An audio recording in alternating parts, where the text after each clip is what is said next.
Hello and welcome to episode 5 of my Silicon Brighton CTO Series. And today I'm delighted to be joined by Ciaran Fisher of InCrowd Sports.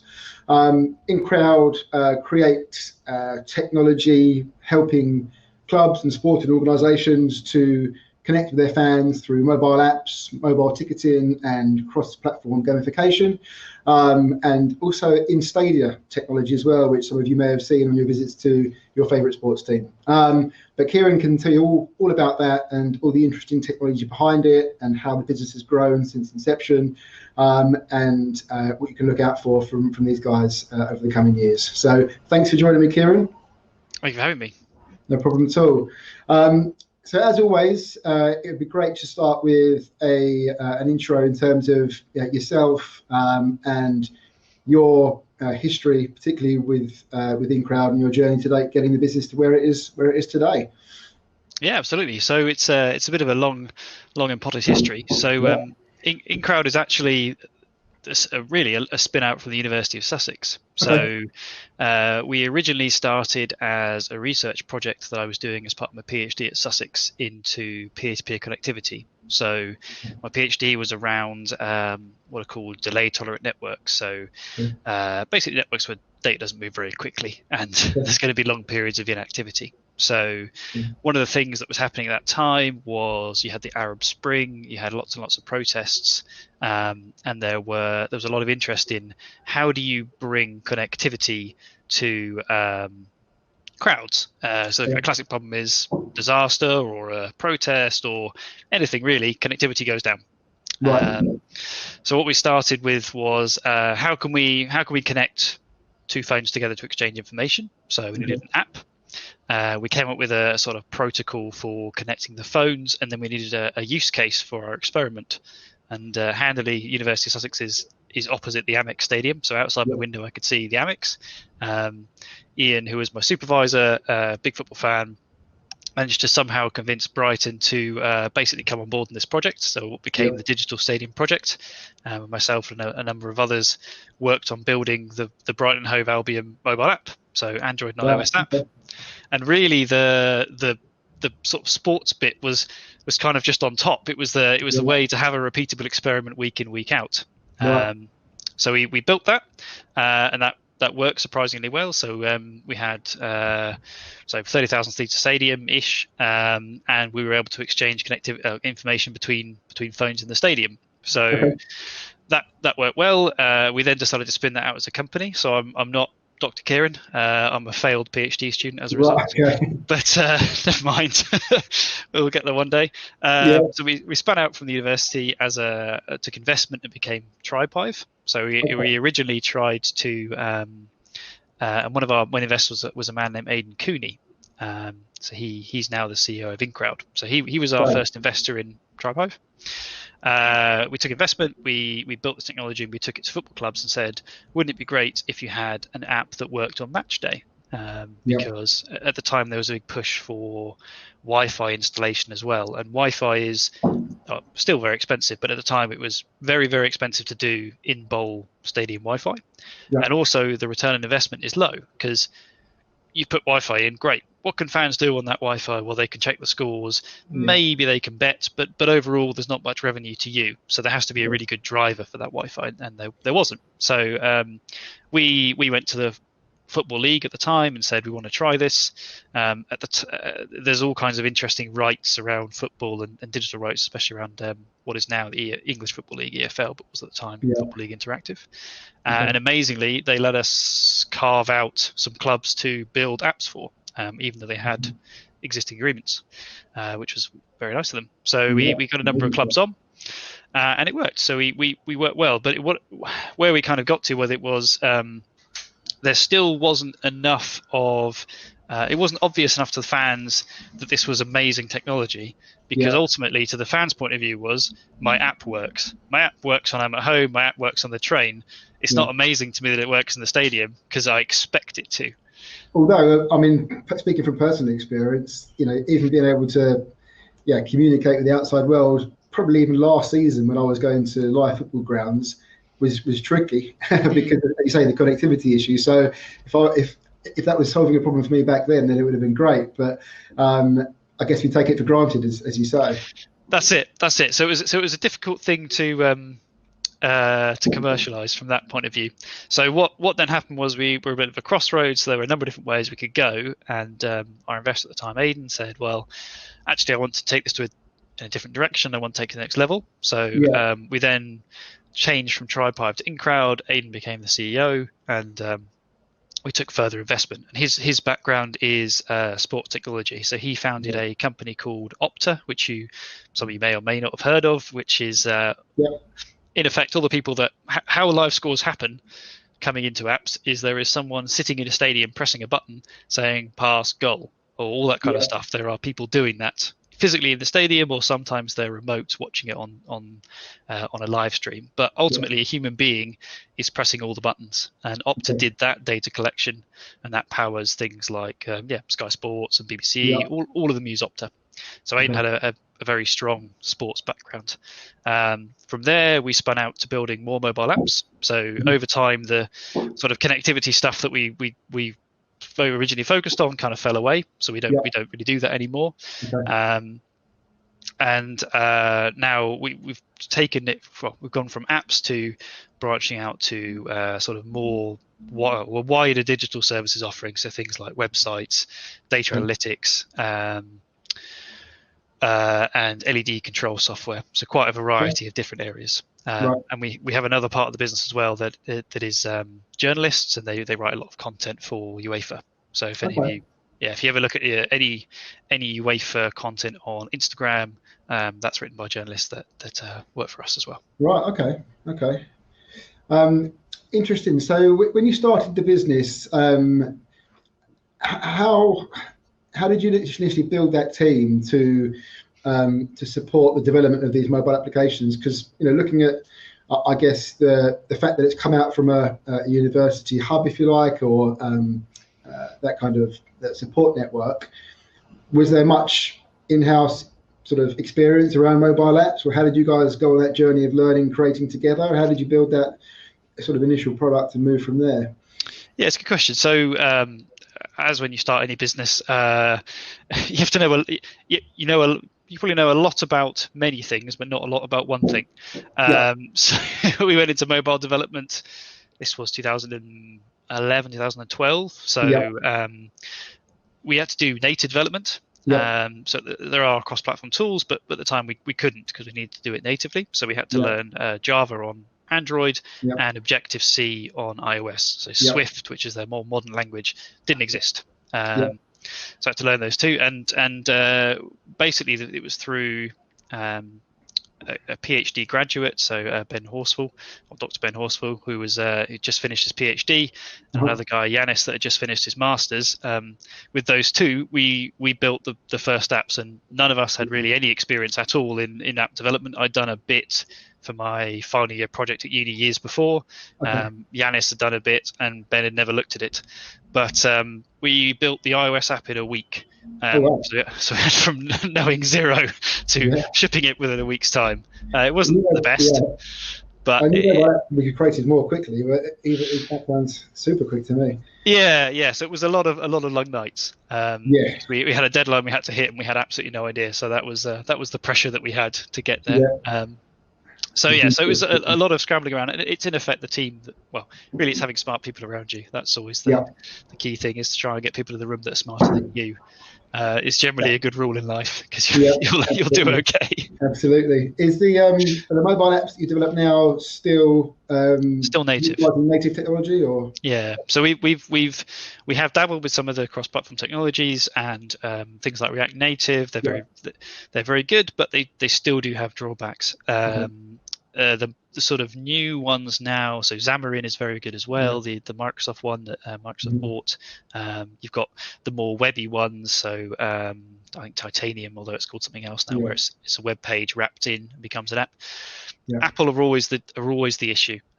Sometimes they just throw the toys out the pram and say, no, that's not allowed. We're not doing that. For us, just for safety, really, we've always gone the native route, and it does add that extra level of polish. The performance will always be better, pretty much. Battery life will be lower, all the good things that you want. And again, the sort of pedigree we have, which is we need to do this connectivity and have as little impact on battery as possible. We had to squeeze everything we can out of it. So native was the way we went. Absolutely. Great. Okay, fine. And in terms of that initial team of kind of 4 or 5 of you, you're now at 70 plus, yeah. Yeah. We're talking sort of 6-7 years. That's been. Yeah, pretty much. Longer, a bit longer. Yeah. So quite a journey, and obviously you've been there since day one. Your role, I guess, was very hands-on. It sounds like at the outset. How has that evolved over the last 6-7 years? And let's start with that for now. Actually, that's probably a big enough question. Yeah. So being a CTO, I think when I first became CTO, didn't know what a CTO did. So I think I've taken the same path that many CTOs have, which is, in effect, when you start your company as a CTO, you are the lead programmer, really. And anything that has the label of technology, be it a printer, installing Windows, or anything else, falls under that role, because that's all technology. That's not business. And that's the kind of way that you go. So you start as a lead developer, you come up with processes around deployment, CI/CD pipelines, all that kind of stuff evolve as you go, because you start as any project does, which is you run into it head first, and you dive in and you make 1,000 mistakes. And as time goes on and your team grows, the most important thing to be able to do is to let go, because you've been there longest. You can deliver the features fastest, probably because you know the code base, you know everything about it, you know the full history, you know all the clients. You almost certainly can do a better job than some of the newer people coming along, but it doesn't mean that you should at all. So you have to be able to let go and let your team grow under you. That's the important one. So I don't do any coding really day to day in the business at all now, which is good, because when they see me doing a pull request, everyone panics. They don't like it.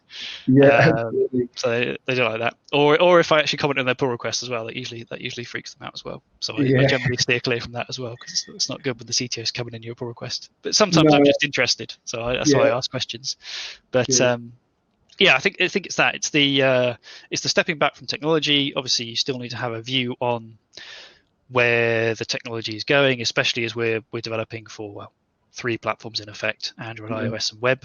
And the 4th one's actually desktop with our LED control software. So that's quite a few different sets of technology that you have to keep an eye on. And really, you can only keep an eye on it at a high level. So that's where you start to bring in things like tech lead, team leads, technology teams under you to start keeping those things going. Yeah, absolutely. Okay, fair enough. And in terms of, so how have you found that kind of experience, or going from I guess someone relatively inexperienced commercially to now running a team of 60-70 people? What are the common challenges that you face, that you come across, that maybe you didn't expect, or that you find more challenging than others? Yeah, so a lot of the time is people time now. So I still do technology, high-level strategy. I do a lot of calls with customers, but really my role's transitioned into being more of a sales support to some extent. So I go along to pitches with clients. I talk about things at a high level. Maybe I do a bit of project management, but that's kind of the way it goes. And I think the most important one is the people side of it. So I do. I've got 14 direct reportees, which is quite a lot. But I do try and manage my time very carefully. So I have a check-in with them once a month. So every single month we have at least a half-hour catch-up, if not an hour. Then we have a sort of biennial review process, which gets that in as well.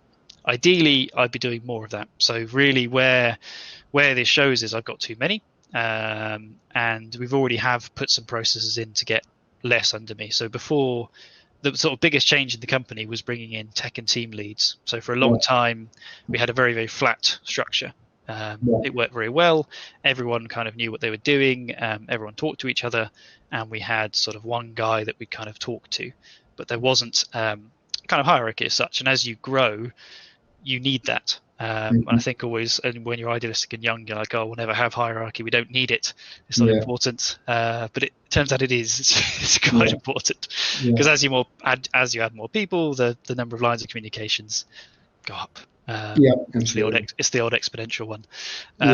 So you've got to have that. So we brought in the concept of tech and team leads, and that worked very, very well. So we split the technology teams to have one tech and one team lead to pretty much. So the team lead's role is on team development. So things like a team charter. What do we want to do as a technology team? What matters to us? What do we care about? And then it also goes to things like process. So how should we build things? How should we communicate on pull requests? How should we communicate with one another? Those are all important things to do.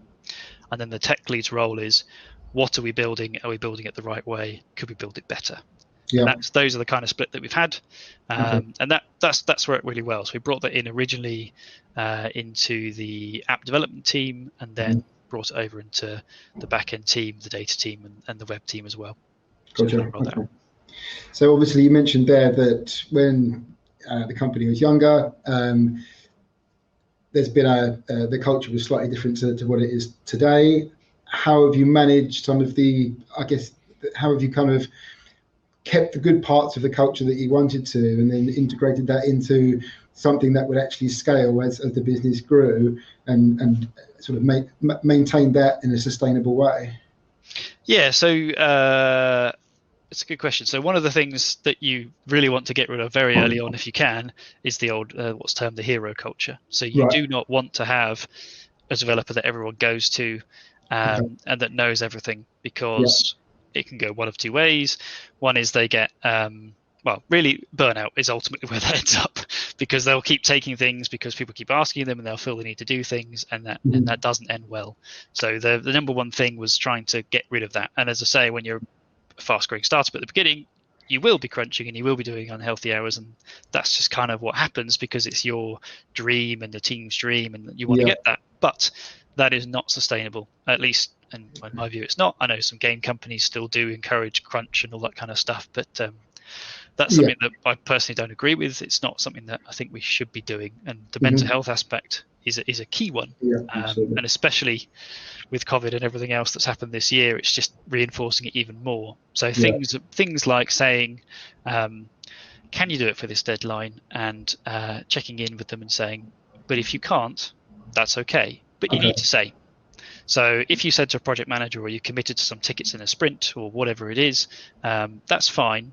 But you don't have to make that deadline. Obviously, you've said you would, so it'd be good if you could, but you don't need to crunch to do it. As long as you communicate why that's not happening and how you can solve it or anything else around it, that's okay. But that's the key one for me, is trying to knock away that hero culture, because it's not a healthy one. That makes sense. Yeah, I think it's quite a common thing coming through these conversations, is giving all your people, but developers has been the common kind of role that we've spoken about most, giving them the kind of space and time to do their best work. Understandably, there are deadlines and objectives that need to be met, but absolutely, this is the way you kind of position how we get to that goal. And as a leader, I guess speaking to everyone differently in the way that they need to be spoken to make sure that point comes across effectively, which absolutely makes sense. So in terms of you mentioned obviously, particularly now more so than ever with various changes to the way that we work and people being in the office through to COVID and so on. Were you guys mostly remote before? Were you all office based? How has that changed, and how has that affected you? Yeah, so we have had for a long time the ability for our technical staff to work remotely, so have a day or two at home. So we had some staff that have from fairly far away, and we're predominantly Brighton based, so our technology team is pretty much all based in Brighton, and our sales and management team are mostly in London. So we've got a very Brighton centric from the old Sussex connection and everything there. But we were already set up for remote working. It was fairly common to have 1 or 2 days at home. We had to get quite a lot of processes in place because one of our developers last year moved back to Hong Kong, where he was from. And he said, well, I really want to carry on working for you, but I'm moving to Hong Kong. How can we do it? So there you go. There's 100% remote working. And you've got time zone issues there as well that you have to work around. We had the same with another guy that moved to Australia. So we had all the processes kind of set up for that. But actually, Corrie, our development lead, has been that's not quite her title, but we'll call her that for now. It doesn't really matter. Corrie's been fantastic. She's one of the ladies that works for us. So she was originally our Scrum Master and set up lots of great processes. So making sure that we are actually doing Scrum agile properly rather than agile but, although it's always agile but to some extent, as she terms it. So things like retros, problem planning, all those kind of things, and actually enforcing the retro rules. But for communication, really, we already had a lot of stuff in place. So we use Slack. Slack is our main communication tool. It's very common to ring people up on Slack or book meetings in. One of the things we've started using quite a lot recently is a tool called Gather, which is like an isometric top-down view. So you have a little avatar, and you can walk around an office. Brighton based as well, aren't they? Might be, actually. I'm not sure. Is it Gather Capture? Is the product or not? I might think of it. I can't remember. It's gather something. I can't quite remember. But anyway, it might well be.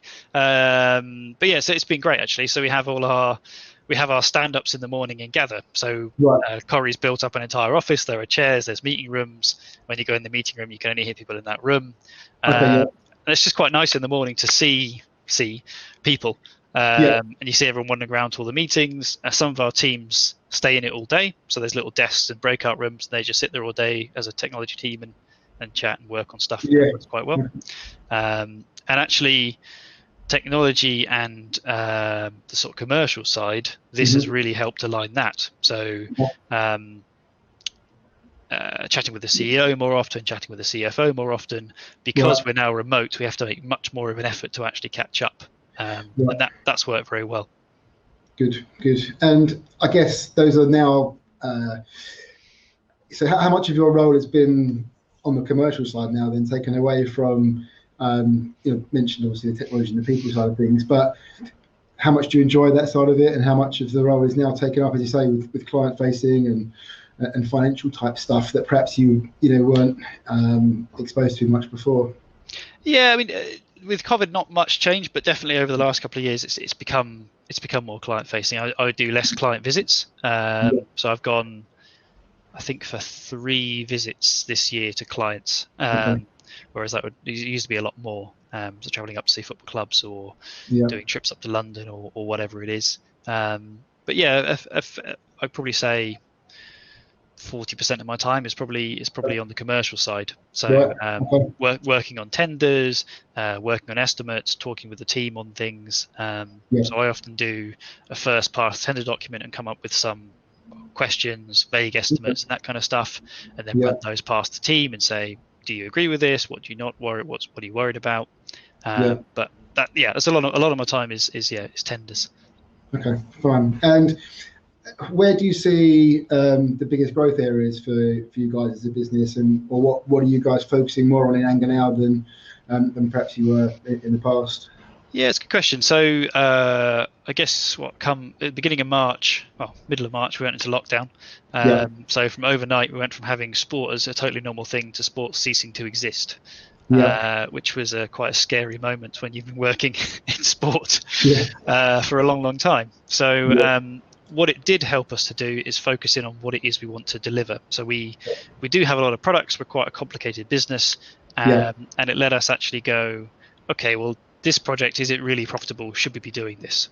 Some projects we said, no, it doesn't make sense. Let's just stop doing that. It's not working. So it helped us focus in. So now we've got a pretty strong vision about what we want to do. And it's much clearer due to COVID. And actually some of the things that we've worked on have been proven to be right. So one of the things we build is a digital experience platform. So it's a very fancy way of saying a CMS with lots of bells and whistles and all kinds of things on top. So that there has been a big growth in that because clubs are wanting to move everything online because there aren't fans in the stadium. So things like mobile ticketing, we have a ticket wallet. That's relatively easy to integrate with different ticketing providers. That's gone very well, especially now as fans are starting to come back. Things like email communication tools or personalization, so displaying certain things depending on where a user is or what they're doing. All those kind of things are just gaining more and more traction, it seems, and clubs are interested in it rather than just write an article, throw it over a wall, and hope the season ticket holders come. Yeah, absolutely. And something that I've been keeping an eye on, I mean, particularly based here in Brighton, there are a number of immersive technology companies or companies that are focused on kind of gaming, if you like, and it's something that in mainstream sport and media I'm seeing more and more of in terms of, immersive AR, VR. Is that something that you guys incorporate or that will be part of your product portfolio or something you see as a big growth area potentially going forward? I think it will be. So I mean, it's always kind of bubbled away. Every year someone comes, sort of a new AR startup comes along and says, oh, we want to do something with a club. But generally, you get back to the classic problem I started with, which is connectivity. You can't do AR in a stadium unless you've got decent connectivity.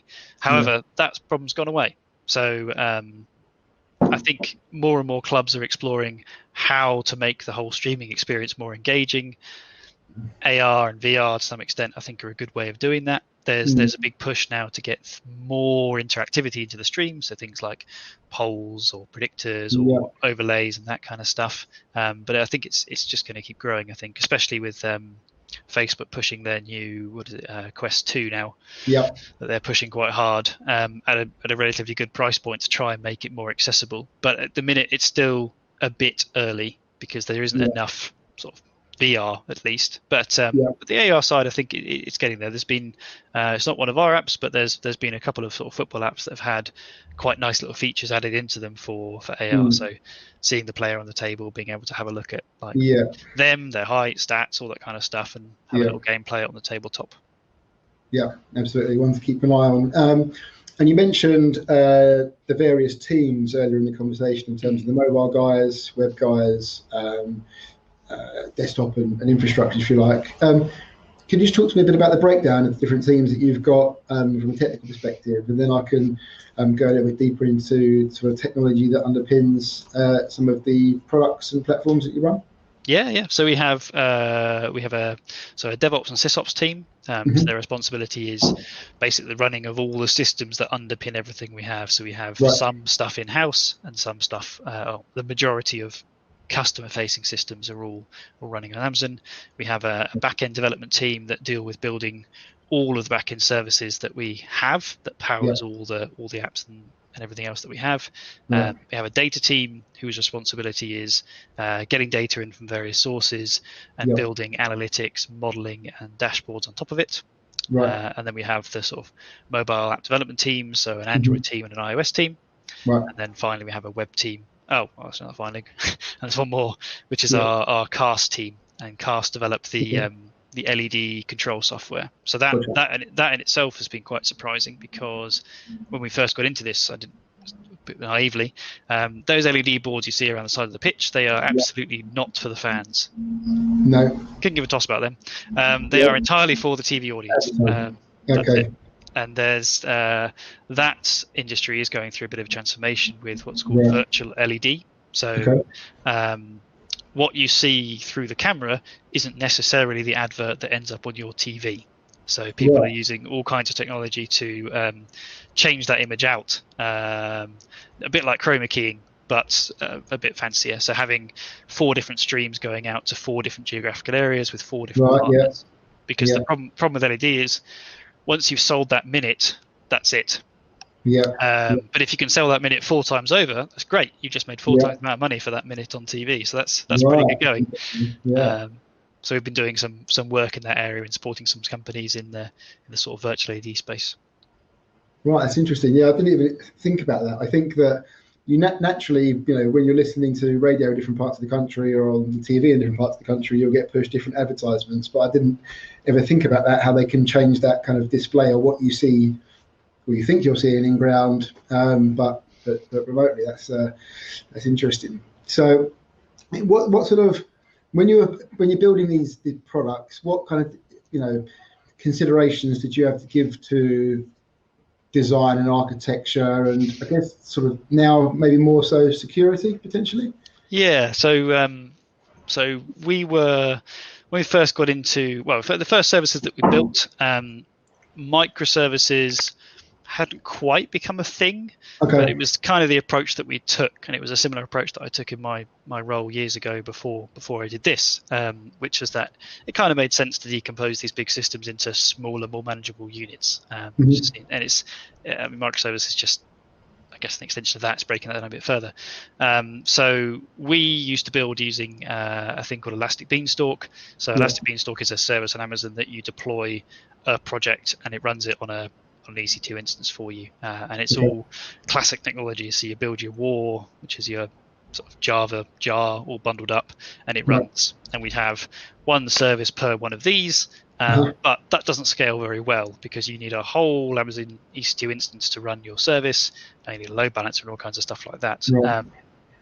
But we timed it very well because just when this was becoming a problem, Kubernetes appeared and Dockerization all sort of came into being, and it was very easy to take those applications that we built, put them in containers and run them on Kubernetes.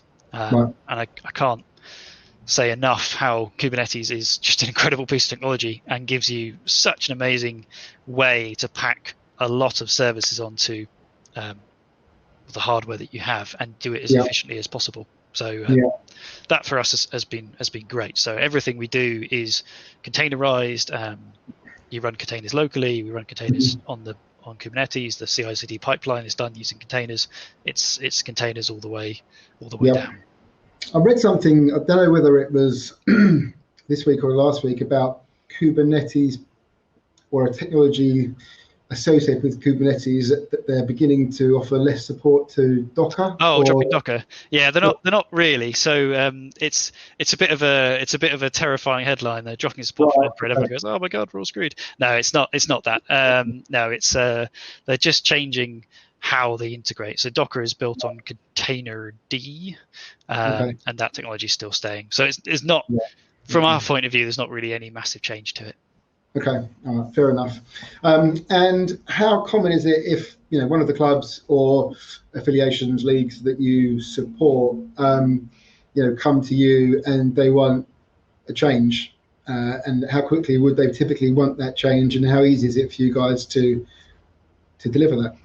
Yeah, so it's a good question. It's always it's an it depends answer from me. It depends what it is. So it could be, could you change how our app works? There are limits on how quick you can do that because you have to go through Apple compliance and Apple approval. So that in itself can be anywhere from 1 day to 7 days, or if they close for Christmas, longer. But generally they're pretty good now. It used to be more like 2 weeks, but it can be almost a day now for turnaround. But if it's things like a website, we can do that relatively quickly. And if it's things like, I don't know, changing how some of the feeds work or changing some ordering or things like that, a lot of that's remotely configurable, so we can change it relatively quickly. Okay. And for example, if you're approaching or you're meeting with a new club and you're taking a brief with regards to what sort of requirements they have, do you have kind of a blueprint of obviously you have case studies and work you've done previously, but a blueprint of solutions that you can kind of really deliver very quickly, rather than rather than building anything from scratch. Is that fair to say? Yeah. So our app platform has gone through a number of iterations. So we're now on what we call V3 of our app platform, and that's basically taking the same approach as we did with sort of services, which is that you break your app down into a number of reusable libraries, and those libraries can be pulled in different ways. So you have what we call libraries or modules, and then we have scaffolding, we call it. So things like I want a menu bar on the right for whatever reason, or I want a hamburger or whatever, that we put in the app scaffolding. So the app scaffolding itself is completely custom for each client. If they want to have whatever layout they want, they can have it, but the actual underlying layout of, say, the match center comes from a library or a collection of libraries that kind of build it all up. Yeah, okay, fine. And in terms of, I guess, case studies or interesting recent projects that you guys have been involved with, I know that you mentioned last time that you finished working on the Sky Sports football app, which I know is a popular one that many people use. How long was, if you can, from the life cycle of taking a brief to delivering what the customer wanted on a typical project of that size, for example? Yes, that's a big one. So that was a very, very big project. It has some big stakeholders. So BSkyB is a fairly large organization. A big one. And then you've got the whole other side of development, which is how the hell do you deal with the load of the traffic, which I'll come on to. But it was almost 1 year exactly from inception to delivery, pretty much. So there was a lot of contract negotiations and all that kind of stuff that took a lot longer than that. But actually, from pen to paper to delivery was about a year, and that was an entirely custom build. So Sky wanted, and the price justifies it, absolutely. Sky wanted it Sky branded, Sky everything. So we built for them a lot of the whole app is custom for them. It doesn't look like an InCrowd app. If you downloaded one of our apps, you can't tell that it's not a Sky product, and it was very important we made it look like a Sky product. Yeah, definitely does. And in terms of, so how much of the focus then, when you've got such a big project to deliver, how are you able to sort of balance that workload rather than going back to the kind of crunch times where you were working all night, or is it the fact of growing the team for that particular product? So for that particular product, I had a dedicated team. So that's the challenge is always at what point do you need a dedicated team, or how many projects can a team juggle? So a project to the size of Sky, it absolutely deserves a dedicated team. So that had a dedicated product owner that ran all the sprints, dedicated tech team, dedicated tech lead to the project, and had, I think, 2 Android and 2 iOS developers on it, and 2 back-end developers as well. So that's the kind of makeup for that, which actually isn't that many people when you got to look at it like that. And then there's also design and QA, because they'll be sad if I don't mention them, and they're very, very important. So a lot of it is led by design. So how are we going to build it? What's it going to look like? A lot of that comes from design, and then getting design and tech to liaise and decide on, well, if you do it this way, that makes it very hard to build. The other thing is managing the client, because the client will always want more things. That's what clients do, and it's totally fine. A client is always going to say, well, can I have this? And it's very important that you know when to say no and when to say yes. And it is totally fine to say no, but you need to clarify it. No, but you can do it this way, or no, but if we do some extra budget required to do this, or hopefully the answer is more likely yes. But managing that is difficult. Yeah, no, of course it is. And in terms of the future for you guys, are you guys, other than typically being fans and so on, you're looking forward to football fans getting back into the stadium? Will that mean an extra surge of work for you guys, or how do you predict the future looks like over the next sort of 12 to 24 months for you all? Yeah, I think it's a good question. So I think fans will be coming back in the stadium, but I don't think we'll be seeing full capacity stadiums till, definitely not. Maybe I think summertime is when you're really going to get full capacity stadiums again. We have seen, though, is digital engagement is shot through the roof. So if you look at our sort of usage and traffic graphs, it sort of died away over June as everyone went outside in the sunshine. But it's shot straight back up again. So at the Sky app, for example, I think that's got 2.4 million active users. Yeah. So that's quite a lot. Dealing with a lot of traffic is a fun task to have. So yeah, I was going to say, what changes did you have to make to your infrastructure to be able to support that extra volume? So we built everything on Amazon. So we had a lot of conversations, a lot of support from Amazon around usage limits. So one thing that I guess can catch you out if you're not aware is there are all kinds of really interesting usage limits on Amazon that you don't think you'll necessarily come across. So for example, one of the ones when we were sort of researching all this and digging into it is Lambda executors. So how many Lambdas can run at one time? Right. It's actually a relatively low limit, and if you're getting 2.5 million people hitting your servers, you will hit that limit. Luckily, we'd had a lot of conversations with them around, okay, this is what we want to achieve. We're worried about this, and this. Can we talk to your various solutions architect to do it? And they were very good. So we spoke to their main guy on CloudFront and their guy on Lambda. But overall, as I think the old computer science thing is, if it's slow, put a cache in front of it. And really that works very well. And actually, in this case, it's perfectly set up for a cache. Everybody wants pretty much the same information, and they want it maybe once every 30 seconds is a good enough kind of time for it. So actually, we get to, I think, over 10,000 requests per second, I think it was, on our football endpoints on a busy Saturday.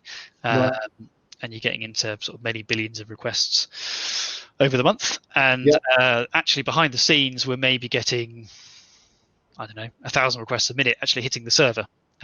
So a lot of that, and I can't say this enough, the team did a really, really good job of optimizing all of the requests that they do. So things like cache headers, how long should this be cached for? So respecting all the cache headers that come from the back end. So if it's 30 seconds, it's 30 seconds. You enable caching on the apps themselves. So the app can't request more often than 30 seconds because it gets its own internal cache. So you put caches all along the line, and things like query parameters. So again, with the CDN, a request looks the same if it has an exact same query string. If there's anything different on that string, it's not the same. So you have to do things like query whitelisting. So what things do we care about? What makes this unique?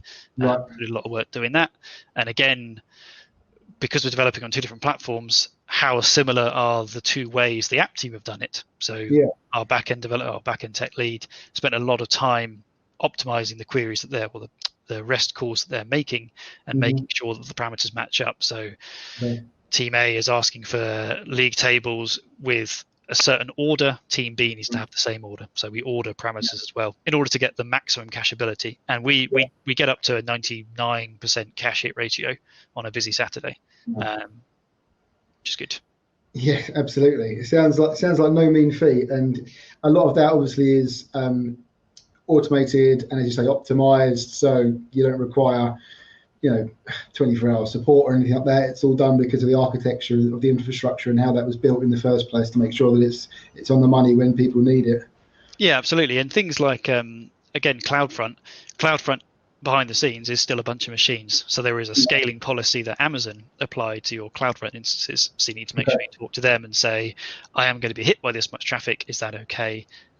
Are you happy with the scale up policies and all that kind of stuff? So we do all kinds of things. We do preemptive scaling for some of the projects that we have. So driver of the day, for example, for F1, we do that as well. So if you watch F1 or see it, driver of the day on TV, that's our backend systems doing it. So we have preemptive scaling for that. We know when the race is, so we just turn some servers up.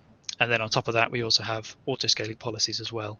But the main problem with that, as an example, is it's a very short, sharp burst. It opens on the last couple of laps. You get hit with, 500,000, 600,000 votes, and it stops. And that's in a very, very short window. So any automated scaling policies are probably not going to do it. So you need to do a lot of preemptive scaling. Whereas with football, it's a nice long kind of build up. There's a lot of matches during the day, so it's going to build up slowly. Although we do have preemptive scaling for that as well. Right. So it's kind of understanding when and where those systems are going to be hit, identifying that, and building the correct kind of parameters and architecture to be able to deal with that and scale as and when you need to. Yeah. Okay, fine, great. And what does the sort of next 6-12 months look like for you guys in terms of sort of new products or anything interesting you can tell us about some of the new initiatives you guys are working on at all? Yeah, so we're very busy. Can't be understated. Again, at the end of March, we thought we'd never be in this situation. So this year has been one of the best years for us, actually. It didn't start that way, but it's ended that way. So we're growing our development team. We have quite a few large projects for some Premier League teams that we're delivering, and some sort of upper end Championship teams as well. So we've got new apps, a whole sort of digital transformation, which is a bit of a wanky word, but it means the whole shebang. So things like email marketing through to CRM, through to apps, through to website. That's the digital transformation. Integration with the various partners, SSO, all that kind of stuff. You're doing that for particular clubs, you mean? Yeah. Gotcha. Yeah. And on the other side of the sort of LED side, we've got a large project we're kicking off on that, which is getting one of the main sellers of LED in the UK to sort of move on to a digital work stream of how they provision media, how they sell it, and all that kind of stuff as well. Good. No signs of slowing down then? No. And in terms of, do you guys do much with sort of sports outside of the UK at all, or is it predominantly UK based? Predominantly, so we're going to be doing some stuff with some international basketball, some European basketball, I should say. We do a little bit outside the UK, so Formula One, global sports, so we do that kind of stuff. We do predict a game for F1 as well, so that's translated into 4 languages, and then our F1 app, although it's related to going to the Grand Prix, so that's translated to 12 apps, but obviously no one's using it at the minute because no one's going to the Grand Prix. So we do a bit. We have the LED software as well is in use in I think we've got nearly all the continents. Haven't got and we've got a lot of Australia, so we have a lot of business in Australia with the LED. We have America, North Africa, quite a lot of Europe as well, and China with our LED stuff. Right, amazing, excellent. And in terms of your plans to grow the team, what are the key things that you look for any aspiring software engineers or product people out there? What are the key things that you look for when considering people to join your team? Sounds a bit cliche, but it's a willingness to learn. So a lot of us come from an academic background. We've come from Sussex, we come from PhDs or masters or all that kind of thing. So what we're interested in is you want to learn new things, you want to try new things. So one thing we've been pretty good at is trying new technology and gambling quite big on it. So we got to Kubernetes quite early on, and it was a pretty big gamble, but it worked. It was fantastic. And as long as one of the things we want to do is get you trying new things, so we're not going to stop experimenting. But so what we look for is a willingness to learn. So when someone gives you a task or someone gives you, so a great example is our programming task. At the bottom of it are a whole bunch of links that tell you exactly how to do it, and you'd be amazed at how many people don't read it. And we've literally given all the links of how to create the project, what things you should use, how you go about building it. And you'd be amazed at how many people come in and just go, oh, well, I really struggled setting up the project. That took up most of the time. You know, well, why didn't you use the thing at the bottom that says how to do it? So an important one is also reading. And they always say classic with exams is read the question and then read it again. And I can't state that enough when you do your programming tasks is make sure to read it. You won't regret it, no. Okay. And in terms of, if you could, the journey that you've been on over the last 6-7 years has been, remarkable in terms of starting the business and getting to where you are today, working with many, many football clubs and institutions and organisations across sports. What advice or tips would you give to anybody that's starting out as you were 7 years ago, or an aspiring CTO, engineering leader out there that they feel they could learn from? I think don't forget the people skills. That's the key one for me. Is really a team is as good as the people that are in it, and technology is important, and keeping the team happy and the company culture good is unbelievably important. So yes, someone might be the best programmer in the world, But if they rub people up the wrong way, it's not worth it. It is absolutely not worth it. You need to have people that are happy, are working well together, and collaborate well together. And you want to keep fostering that. So we have lots of catch-ups between all the technology teams and the project teams to make sure that everyone's communicating, knows what everyone's up to. We have internal presentations. So each of the technology teams does a presentation every 2 weeks. So someone picks a topic and does a talk about it. They often have technology team catch-ups. So Android catch-up with Android, catch-up with backend, and then we have overall technology catch-ups just to keep everyone talking, everyone learning. I mean, one of the things you're never taught is how to make someone redundant. So that's one that you get thrown into probably without any warning or much warning, and that's a very difficult thing. But again, the humanity side of it is important. You need to be empathetic, you need to be firm, and you need to understand people are coming from. And also, you don't know what people are going through. Someone may be struggling in work. Definitely don't go in all guns blazing. Ask them, is everything okay? Is there anything you want to talk about? You are here for people as well. Yeah, absolutely. Yeah, couldn't agree more. In terms of how did you learn some of those skills, or was it a case of like sometimes how you do with technology, you break it, you do it wrong, you get better at it. In a startup, you don't necessarily have as many resources to call upon for some of those harder challenges. Was it a case of learning on the job? To some extent, I think the first redundancy we had probably wasn't done the best way, but a lot of it is talking to your peers, talking to your other people in the business that are maybe older than you or have done different things. It's very important to do that research. So there's some great books around engineering management. Definitely read them. There's great conferences to go to. So Lead Dev is a fantastic conference that I really can't say how valuable it is. It really is valuable to go along to. What was that again? Sorry? Lead developer, lead dev. Lead developer. So last year it was at the Barbican. This year it was remote. Or whatever it was, maybe a year before now. It's difficult with time and COVID. Anyway, definitely read around it. So read engineering books, engineering manager books specifically, because they're very good, but read sort of general management books as well to give an idea. Yeah, absolutely. Yeah, there's lots of resources out there, I think. And I think, unfortunately, obviously this year we've all been dealt a certain hand, but hopefully next year with the positive news that we will be able to get back to, more of those in-person meetups that we were running at the time, but also Brighton itself as a city was a collaborative culture. There is lots of people out there who, are willing to share ideas and help each other. And, we're really hopeful that going into next year, we can do some more of that and help to, get people out there and talking, sharing knowledge, upskilling and seeing what we can do to support local growth, basically. We've managed to do some virtual meetups this year. They've been great. They're a bit hard and you do lose some of it, but touch wood, we can get back to sharing experiences like this, but on a bigger scale next year. Yeah. Well, one of the things that's worth mentioning that went down really well is brownie deliveries. So one of the things we wanted to do with COVID, and which everything's a bit shit, was we organised. Everyone gets a box of brownies, and it was a complete surprise. So everyone just one day had a DPD man at the door or a lady at the door giving you a box of brownies, and I can't tell you enough how well that went down over anything else. Everyone was over the moon. I got mine actually sometime in May from my boss Steve from a local business called Wake and Bake, and there was so many of them and they were so gluttonous I had to give a couple away to not feel so good.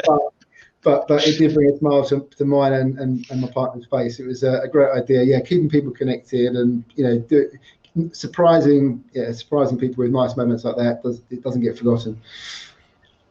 Exactly. Great stuff. Okay, great. Well, we've covered off a few points here, and there's plenty more we can talk about, I'm sure. But hopefully, as I said, we can get something in the calendar for next year for one of our in-person meetups. I know there's plenty more topics that we can explore together and that our community would like to hear about.